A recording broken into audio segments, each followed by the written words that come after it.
So this is the Berg, as we have named it, with a poll with our audience, and it's a tech podcast series by the Seidenberg School of Computer Science and Information Systems.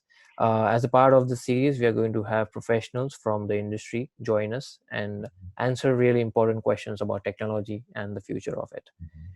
I have our own beloved Dean of Seidenberg School, Professor and Dr. Jonathan Hill, and we'll be talking about the future of technology. Hello, Professor. How are you? I am really, really excited to get this Seidenberg School podcast launched and off the ground. So I'm thrilled to have a chance to talk with you, Ronak. Awesome. Thank you so much for joining us. So I'll start with the first question for you, and it's very important for the current scenario, which is how do you think this pandemic has affected the tech industry particularly? Okay. So if you look at the monolith of the tech industry, the FANG companies, Facebook, Apple, Amazon, Netflix, Google, and some of the other major players, Oracle, right? Um, they are all, out there. Zoom, a relatively new company, but Zoom is a verb now, right? Yeah. They've gone from being a player amongst a lot of competitors to being this dominant means of communication. So, as businesses, as an industry, tech is really doing very, very well. But if you separate out the individual from the company, everyone has been profoundly affected. This illness in the global tech industry in the US and in India, uh, it's affected everybody we know. It's radically changed our lifestyles. It's put tremendous pressure on people to the point where, they're worrying about their lives and their health and their family's health, and they're worried about their jobs. And that is a tremendous pressure to put on anybody. In this country, as well, let me say in this region in the Northeast, we have battled this thing, the coronavirus, down to uh, a below 3% transmission rate, and contagion is falling, hospitalizations are falling, deaths are falling. So as of this day, we're optimistic that we have some sense of control and we can begin to return to some kind of normal life. But while the tech industry is booming, the all of us as individuals are trying to figure out the new normal. We're trying to figure out what the impacts of this are going to be on our lives and on our relationships and on our work. And it's inevitably going to change the way we work on that. So there is a lot to be determined. And there is a lot to be determined. There is great opportunity, especially for brilliant young technology students. Okay. Yeah, and surely there's a lot to expect from the situation from now onwards. A lot of the comparison is being drawn with the 2008 financial crisis that happened all over the world. Yeah. A lot of jobs were lost back then as well, and a similar or maybe worse situation has was here in the United States as well. So how did the tech industry bounce back from the 2008 financial crisis? And since there is a comparison being made, what can we expect to happen right now? How will the industry bounce back from this pandemic? The 2008, 2009 crisis, and I can tell you from experience, having been at Dean, I was not the dean then, but I was at Pace at the Seidenberg School, and 2008, 2009 was a crisis of liquidity. There was no money in the system. And I am someone who came from the 2001 dot bomb implosion when the startup that I was working for at the time, which was in the travel space, ran out of capital and was sitting there in an environment where no one was traveling. And then just a few years later, in academia, the 2008, 2009 financial crisis, because there was no liquidity, companies couldn't hire, and startups were starved of capital, and students and their parents were struggling to find the money to pay tuition. This is different in the sense that there's a lot of liquidity out there. There is a lot of money on the sidelines. Um, if we're honest, the Federal Reserve Bank and those national government institutions here in the U.S. and in other parts of the world as well have done a fairly credible job of keeping liquidity in the system. Interest rates are low. If you have a good business idea, you can borrow money. This is a great time to start a business. And so that part of it, I am very hopeful for. There are a lot of people, though, who have lost their jobs. A lot of people, and I know, many of our students who wait tables or work, building web apps for restaurants. That business is dried up, and so they don't have liquidity. They're Yeah. struggling to pay their tuition, to pay their rent, to buy food. I'm also really proud of how PACE has responded to that. PACE Cares has done a tremendous amount to put money in students' pockets so that they could continue on with their lives. And we're waiting for the federal government to extend a stimulus package to help put that money back in the pockets of people who are unemployed. It's incredibly important to do that. So um, I see a lot of hope. We were talking a few minutes ago about the tech industry. Tech is hiring. A lot of our students who graduated in May, they had some delay and some struggle getting their jobs. A lot of students had delay and some struggle getting their internships. But you know what? Right now, our career services office has more tech internships than we have students to fill them. And the companies are hiring. You may start as a remote worker, and that's happened. We're fortunate again this year that we have students who've started jobs with all of the FANG companies and a lot of the big banks here in New York and some really interesting startups. Now, they don't have the benefit of walking into an office building and getting to know their new coworkers over the coffee machine. They have to do it online, and their company onboarding is online, via Zoom. And at the end of the day, this is not a bad way to talk. I can see you, you can see me, and we can share a lot. But it would be more fun if we were sitting over a coffee in one of the classrooms at Pace and having the same conversation in person, physically. There's a different sense of doing things together, ideating them Yes. uh, on a whiteboard and with a marker with a team of students and classmates. So that's completely like a great thing to do. But yeah, current situation is with the help of technology and the Zoom that we are using right now, it's pretty great. Yeah. So you were talking about the applications that students are building.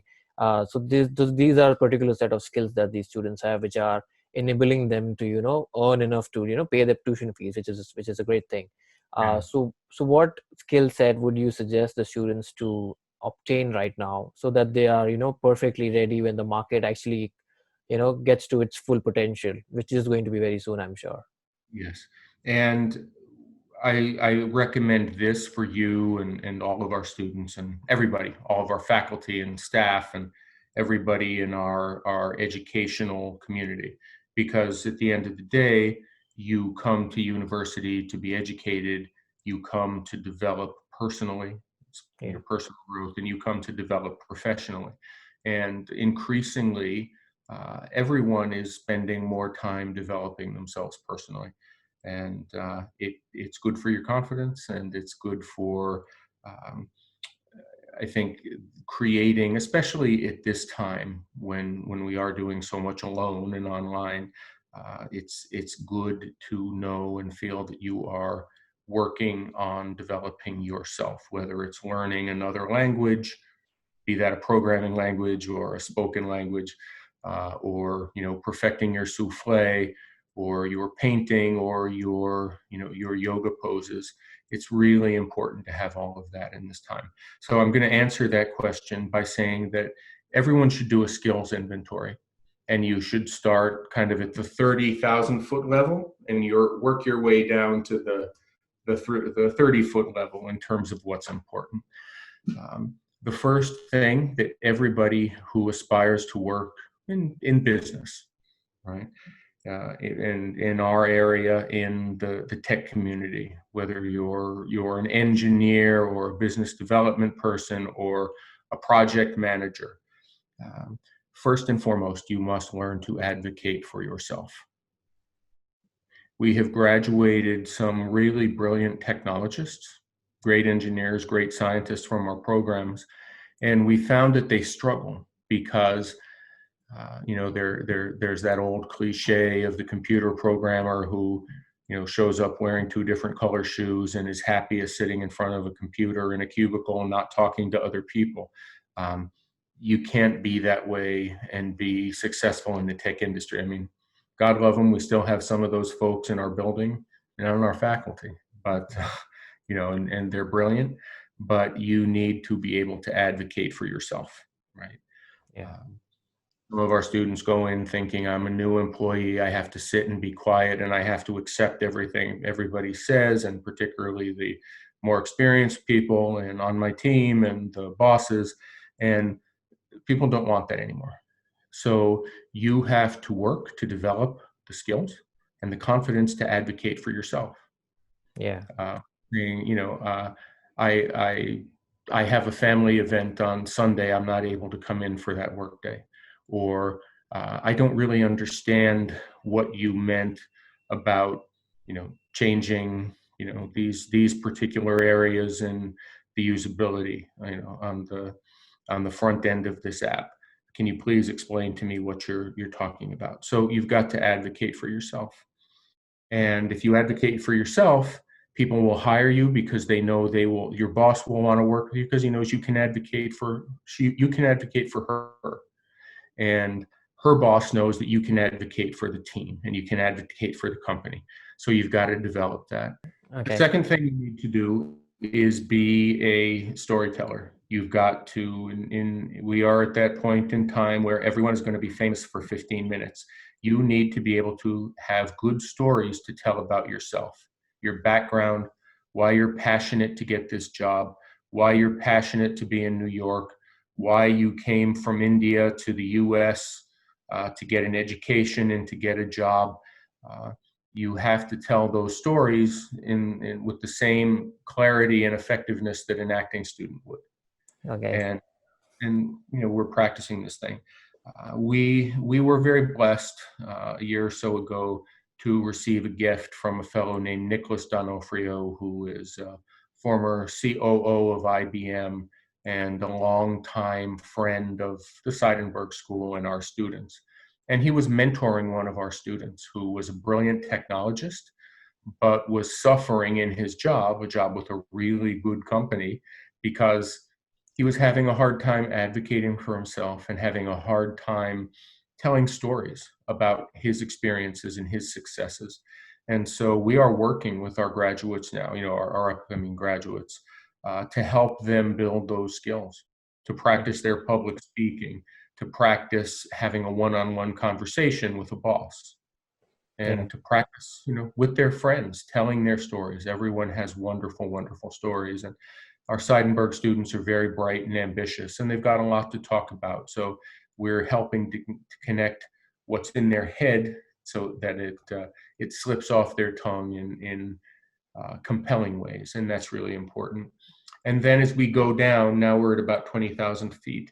The important thing next to do is to learn how to learn, because you're going to be at your job and the boss is going to come in and say, we have a new project coming in. The sales guys have committed to it. It's going to be built in Ruby and Ruby on Rails. Who here knows it? Nobody on the team's hand goes up. So guess what? You've got 72 hours to figure out Ruby on Rails so you can get started on the project. So all people in technology have to learn how to learn. And we do, I think, a very good job of that at the Seidenberg School. And everybody, all of us need to continue to do that. You have to be willing to constantly go back to school, constantly take courses.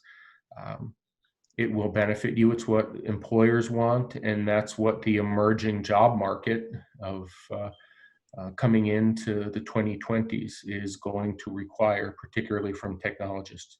You've got to be very agile. You should also understand the agile methodologies. They're wonderful and they work and they're extraordinarily popular today in business, not just in tech, but across the business spectrum, because they do work. And now that we're down to about the 15,000 foot level, you want to think about certifications. If you're in technology, particularly if you're on the engineering side or the project management side, you want to take a look at the certifications that are respected and valued in your industry. Again, it's part of continual learning, and getting yourself a certificate every year is a really, really good thing.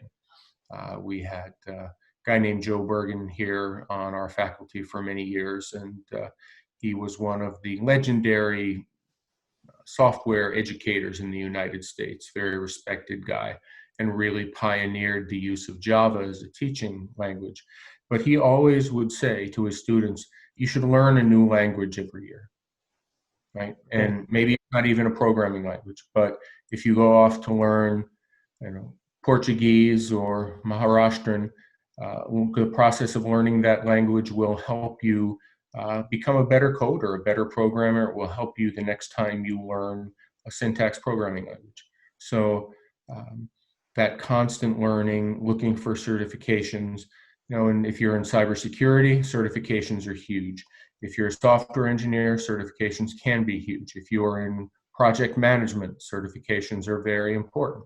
So you always want to be up to speed, and lifelong learning. One of the great values of a Seidenberg, a Pace University education, is that we are constantly providing access to professionals who are on the cutting edge in the technology industry and in business, and that's always available to you. We have folks who graduated in 1982 who still show up to the guest lectures and to the seminars and so on.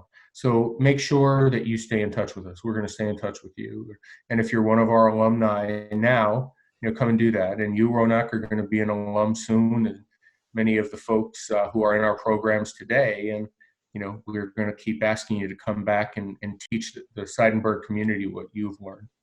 And Yeah. then as you move down, there are certainly the skills that are necessary for your jobs. And all of you, current students, are going to be moving up the hierarchy. And you need to understand what it means to be a leader and how to be an effective leader within your own personal style and abilities. And you learn to manage other people. And that's a big leap. So you need to be prepared for that. Um, a lot of folks, when they graduate, they feel this great sense of liberation because you don't have all of the short-term pressures that you have as a graduate student or an undergraduate student too, but all of the reading requirements and the project requirements and the studying time, all of that goes out the window and is replaced ultimately by a more steady time flow of the work and requirements that you have. You're going to be working very, very hard, but you will also have more time for yourself. And you want to use that time to go back to my very initial point, to work on yourself first and foremost. If you want to become a better public speaker, if you want to become a yoga master, if you want to perfect your souffle or become fluent in Portuguese, all of those things that help you, that build you. And everybody should be working to build their bodies and their minds and their spirits, and valuing themselves and developing themselves. And if you do those things, you will be a successful professional, but more importantly, you will have a satisfying and rewarding personal life. And when you have that, you're a much more successful professional and a much better contributor to your team. That was a great, great answer, actually. Thank you so much for that, actually. So you're talking about how PACE has, the best of courses that is available in the United States, and there are two more courses that are being added uh, to the master's program. So can you talk about them a little more? We're very, very excited. This fall, for the first time, we are offering a new Master's of Science degree in cybersecurity. as well as a new master's degree in data science. And it's interesting. We have been for 15 years now a certified center of academic excellence, and that's certified by the National Security Agency and funded by the National Science Foundation. We have been a national leader in cybersecurity education for a long time, and we have a really deep bench of great cybersecurity faculty, full-time faculty, and we have access to top flight professionals from you know government security service and from industry who are practitioners in industry of cybersecurity, very much on the front lines, and you can get a fantastic education in cybersecurity. And so finally, we are now able to offer a master's degree in this field. There are hundreds of thousands of unfilled jobs for cybersecurity professionals. And that's really, really important. And we are going back on the other new degree, our MS in data science, to our original strengths as a school. Uh, they call them computers because they are used to compute things. They are first and foremost mathematical tools. And computer science is the ultimate data-based academic discipline. And we are finally answering the call from industry to specially train data scientists for the burgeoning needs in industry and government, for folks who can really understand data and algorithms and how to formulate queries. And very, very exciting. Our cybersecurity program is being run by Dr. Li Chao Chen, who is a legendary figure in cybersecurity education, an immensely talented young woman, and has a golden future in academia and here at Pace. And very proud of her accomplishment. She's a very, very accomplished person. And the data science program is being offered by Dr. Frank Parisi, who is a fairly recent addition to our faculty, but comes from likewise a storied career on Wall Street. He took his PhD and went off to make gazillions of dollars on Wall Street, and now he's come to give back. But he is extraordinarily knowledgeable practitioner who also happens to be a fabulous teacher, and so he'll be directing the data science program. And we are very, very excited at the potential of both of these programs and the folks who are knocking on the door wanting to get in. That's really awesome. So my last question for you right now.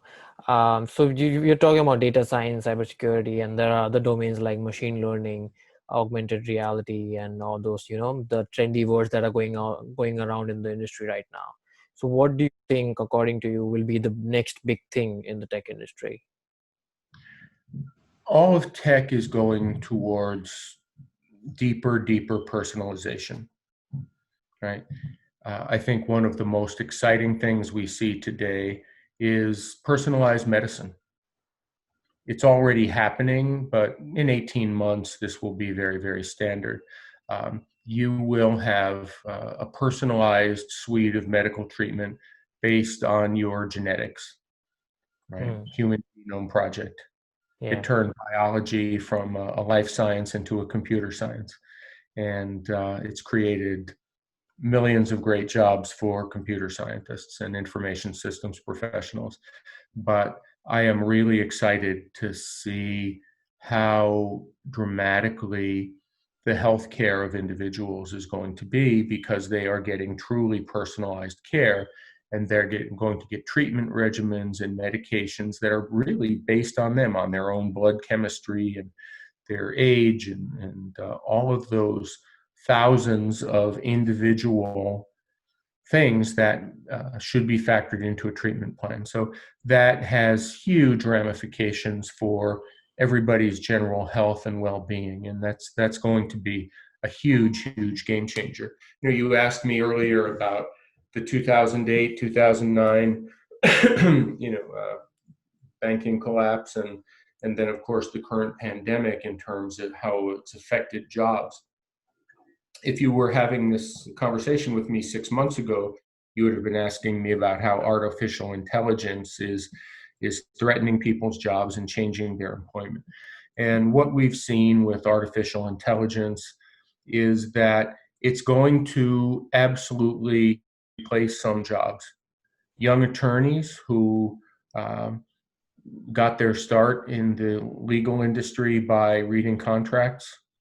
Artificial intelligence is great.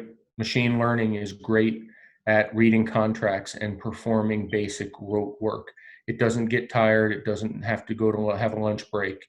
And so it's going to replace those jobs, but it's going to in turn create many more jobs for intellectual property attorneys Yeah. and industry specific attorneys.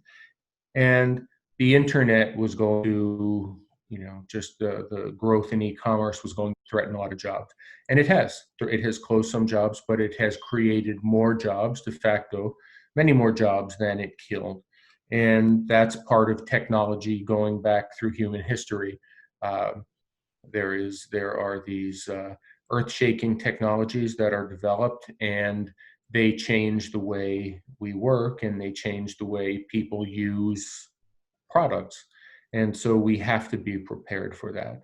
But as I look at these emerging technologies, you augmented reality, we're doing amazing things working with Professor Will Pappenheimer over in the Dyson Art Department at Pace. He's a gifted digital artist with displays all over the world in the most important museums and art galleries. And he's also a great programmer and a gifted teacher. And so we are building some really impressive augmented reality tools. That's going to help us a lot as we're recruiting students. I go to India 3 or 4 times a year to meet with potential students and business partners there. I'm going to have to do it all by Zoom for the next few months. But how much will it help me in my work to have augmented reality tours of our labs and our facilities at Pace, and interviews and introductions with our successful students, for example. So new technologies create new opportunities and new jobs. And what I hope you and all of our other students are getting from this is 30 years from now, you're going to be successful professionals, and there will be new technologies being rolled out that threaten the work you do, and that you are going to be astute enough and agile enough to learn the new technologies and maybe to build new businesses and find new opportunities coming out of these game-changing technologies. Like you mentioned before, you need to learn to learn. So Yes, that's where it goes to. So yep, thank you so much for joining me. This was a really great session. I hope you had the same fun as I did. this uh, is this is absolutely wonderful, and I am so thrilled that we are finally going to have our Seidenberg School podcast up. We've been trying to get this off the ground for way too long, and it's in very capable hands with you and Katie and the team. And I can't wait to listen in. yeah, sure. Thank you so much again, and see you soon on the campus. Looking forward to it. Yeah, Don't forget to wear a mask. yeah, for sure. Thank you so much.